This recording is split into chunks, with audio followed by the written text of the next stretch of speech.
the shimmering facade of Coral Vista Marine Park, a place where dreams danced with dolphins, or so it seemed. But behind the smiles and orchestrated splashes, a tragedy was brewing, a slow burn fueled by ambition and neglect.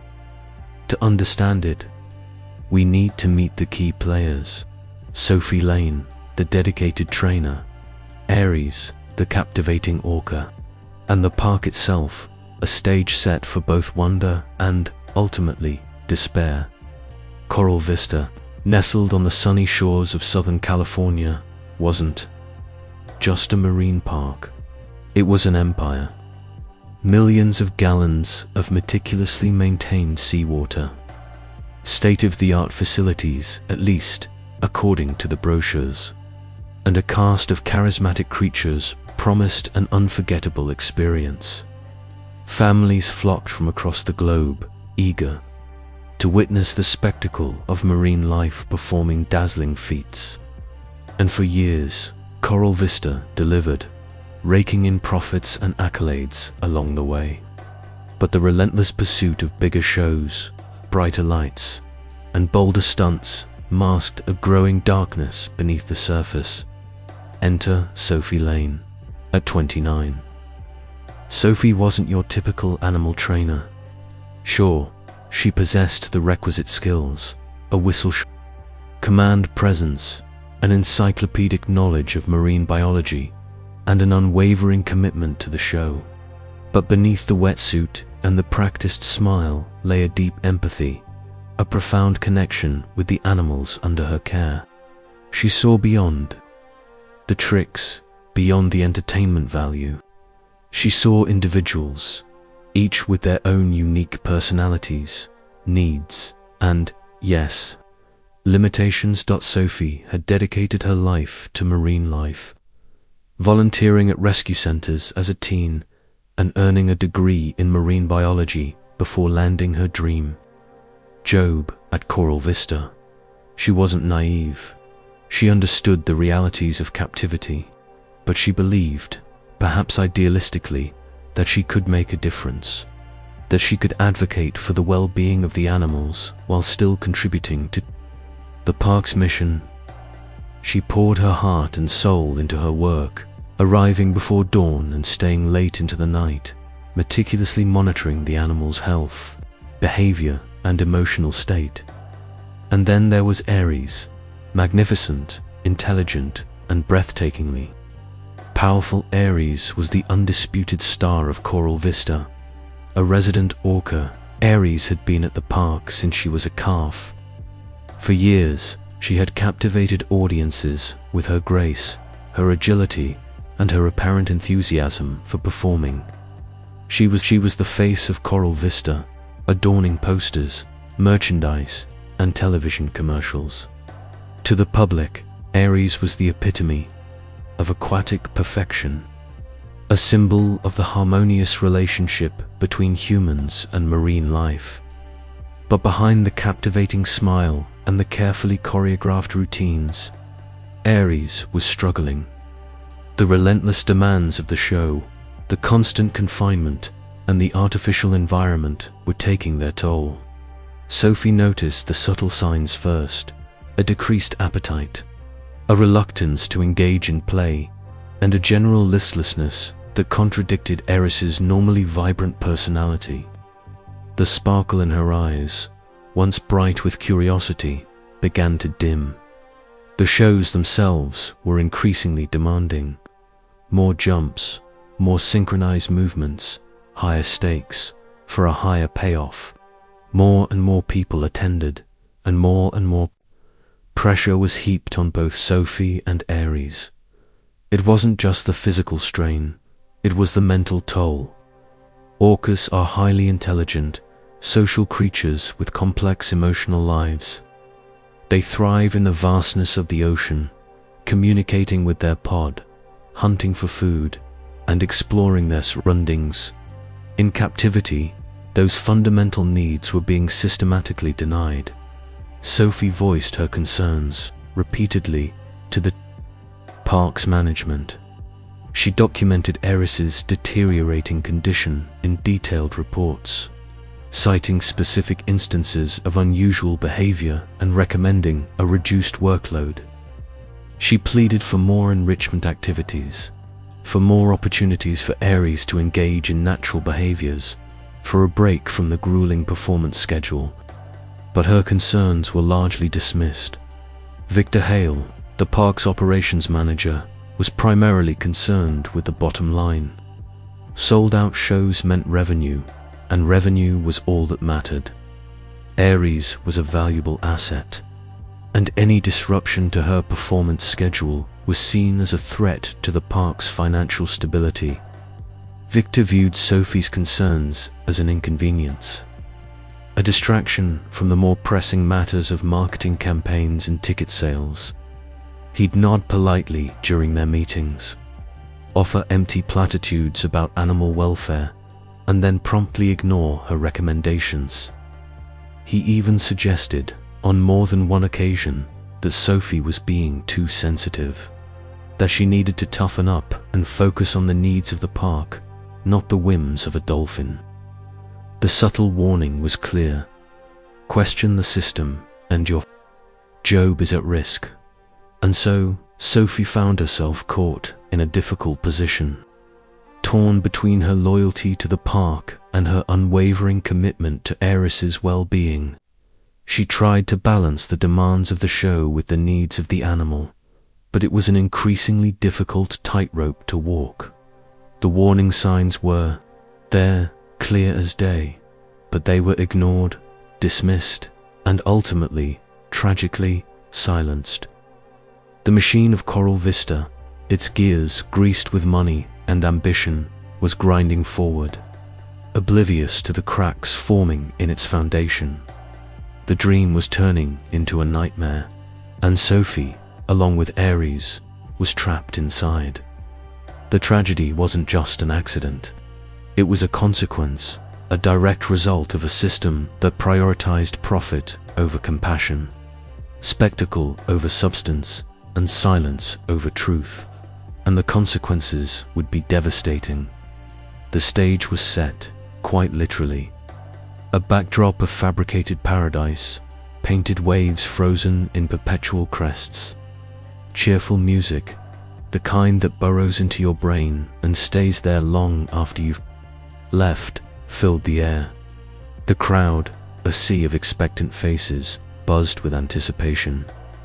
It was a typical show day at Coral Vista Marine Park. But behind the scenes, the carefully constructed facade was already beginning to crack. Sophie Lane moved, with a practiced grace running through the pre-show checks, but her eyes held a shadow of concern. Aries wasn't herself. She was listless, unresponsive, a far cry from the energetic performer the audience was about to see. Sophie had raised her concerns, documented the changes, but her pleas had been met with the cold, hard wall of corporate indifference. Sold out. Shows, Sophie, sold out shows, was all she'd heard from Victor Hale, the park's operations manager. The mantra of profit over well-dash being dot. The show began, a dazzling display of aquatic acrobatics. Dolphins leaped, twirled, and danced in seemingly perfect synchronicity with their trainers. Sophie, despite her apprehension, played her part. She smiled, gestured, and offered words of encouragement, all while her heart hammered with a growing sense of dread. Aries fueled by the earlier stimulant injection, a decision that still made Sophie's stomach churn, managed to execute the routine. But with a forced mechanical precision, the spark was gone, replaced by a vacant compliance. The crowd roared with applause, oblivious to the silent struggle unfolding beneath the surface. They saw only the spectacle, the illusion of harmony between humans and animals. They didn't see the exhaustion etched on Eris's face, the subtle hesitations, the unnatural stiffness in her movements. Sophie saw it all. Every missed cue, every faltered jump, every strained breath. She knew Ares was pushing herself beyond her limits, and she felt a knot of guilt tighten in her chest. As the show progressed, Ares's performance became increasingly erratic. She missed a hoop jump, splashed awkwardly during a synchronized swim, and lingered too long at the edge of the pool, as if searching for an escape. The music swelled, the lights intensified, but the energy in the tank was shifting, turning from excitement to unease. The audience began to murmur, sensing that something was amiss. Then came the moment that would forever be etched in the memories of everyone who was there. The grand finale, the trust glide. Sophie and Ares swimming side by side, a symbol of their bond, their partnership. But as Sophie gave the signal, Ares didn't respond. Instead, she turned abruptly, her body tensing, her eyes widening with what Sophie could only describe as panic. A chilling premonition washed over her. This wasn't the Ares she knew. What happened next unfolded in a blur of chaos and terror. Ares lunged, not with playful grace, but with desperate force. Her body twisted in the air, her usual elegance, replaced by a frantic energy. The splash was deafening. Before Sophie could react, Ares' rostrum struck her hard. Then, the unimaginable, Ares clamped onto Sophie's arm and dragged her into the depths of the tank. Screams erupted from the audience. The cheerful music screeched to a halt. The carefully orchestrated performance descended into a nightmare. Below the surface, Sophie fought for her life, kicking, struggling, trying to regain control. But Ares was unresponsive, driven by something primal and uncontrollable. The water churned with blood and confusion. Trainers rushed to the edge of the pool, shouting commands, deploying safety measures. But nothing could penetrate Ares's frenzy. The minutes stretched into an eternity. The audience watched in horror, their faces contorted with disbelief and fear. Children cried, parents shielded their eyes, and the illusion of the ocean dream shattered into a million pieces. Finally, Ares surfaced, releasing Sophie's limp body. The sight was devastating. Sophie floated motionless, her wetsuit torn, her face pale and lifeless. Rescue teams hauled her out of the water, desperately administering CPR, but it was too late. Sophie Lane was gone. The park plunged into lockdown.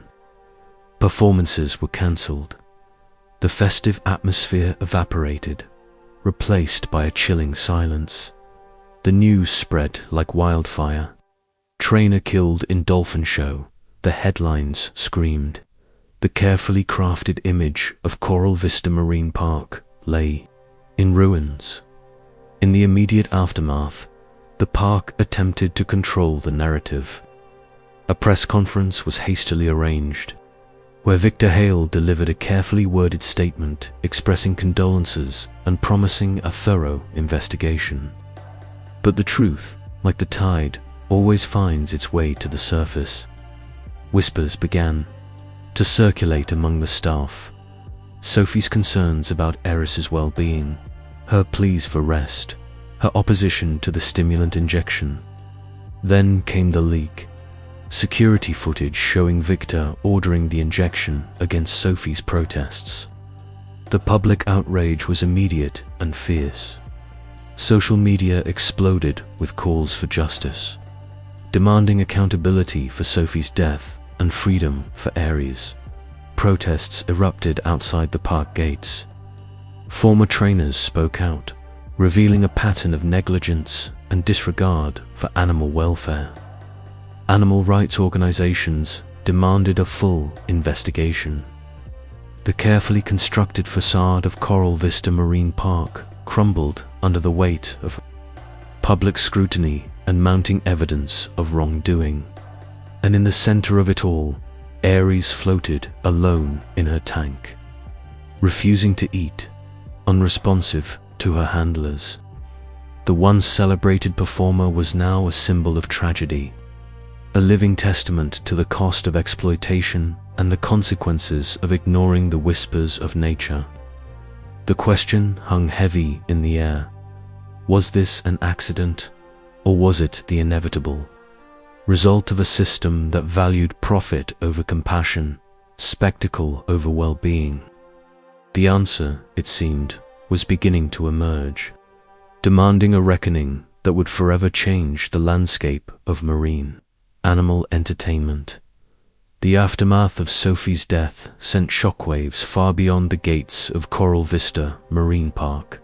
The initial grief quickly morphed into a potent cocktail of public outrage and demands for accountability.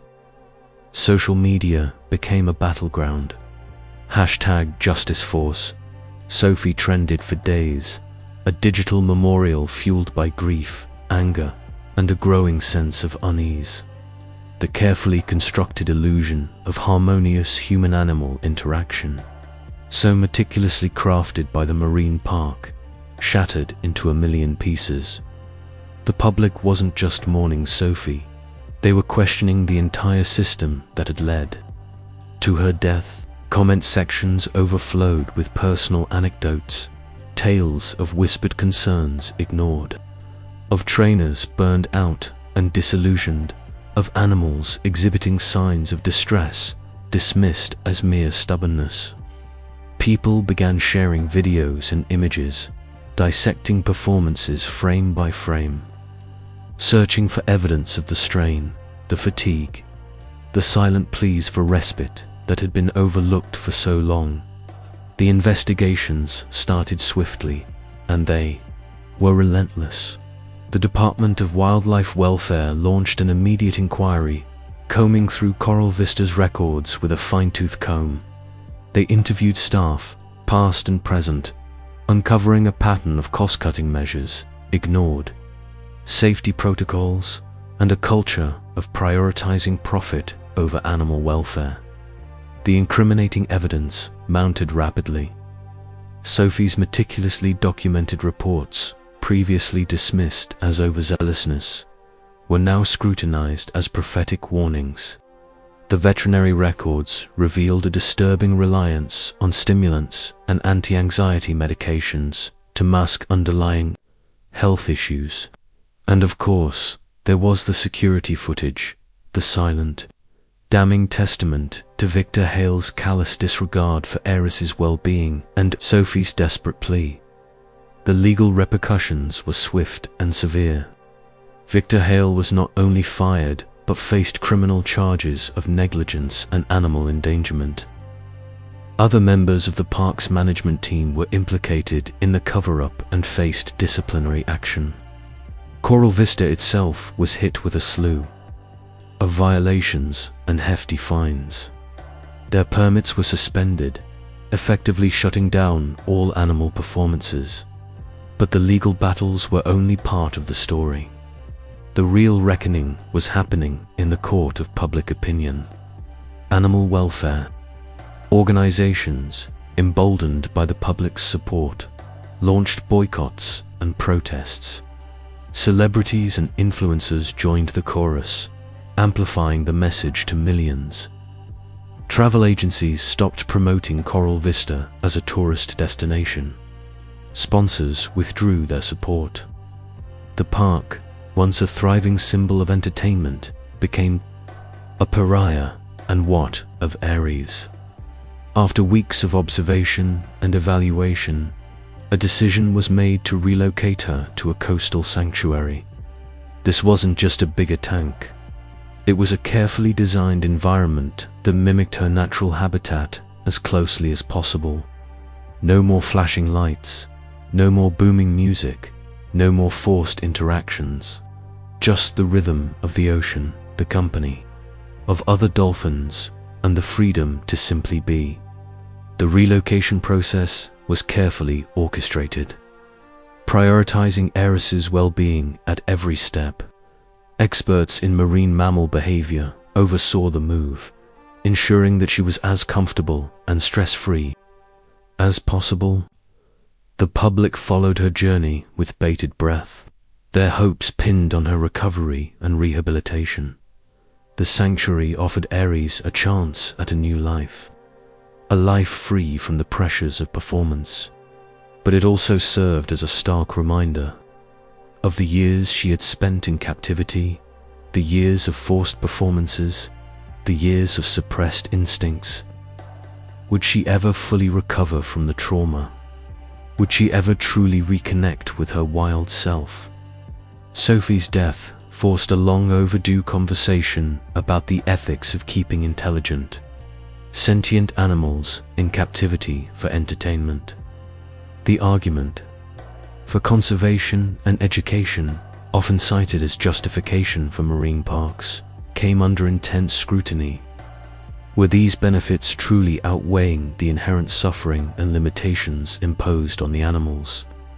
The debate raged on, fueled by scientific studies, ethical arguments, and personal stories. Some argued that properly managed marine parks could play a valuable role in educating the public and inspiring conservation efforts. Others insisted that no amount of education could justify the confinement and exploitation of animals. The tragic events at Coral Vista served as a catalyst for change. Legislators introduced new laws and regulations aimed at strengthening animal welfare standards and increasing oversight of marine parks. Animal welfare organizations launched public awareness campaigns, educating consumers about the ethical implications of supporting animal entertainment. The future of marine parks remained uncertain. Some facilities embraced reform, phasing out controversial performances and focusing on conservation and rehabilitation efforts. Others resisted change, clinging to outdated practices and facing increasing public pressure. But one thing was clear: Sophie Lane's death had changed the landscape forever. Her sacrifice had sparked a movement dedicated to protecting animals and ensuring that their voices, once silenced by the allure of spectacle, would finally be heard. The ripple effects of that tragedy continue to spread, challenging us to reconsider our relationship with the natural world and to strive for a future where compassion and respect prevail over exploitation and indifference. Ares, swimming free, became a symbol of that hope, a testament to the enduring power of empathy and the unwavering pursuit of a more just world for all creatures.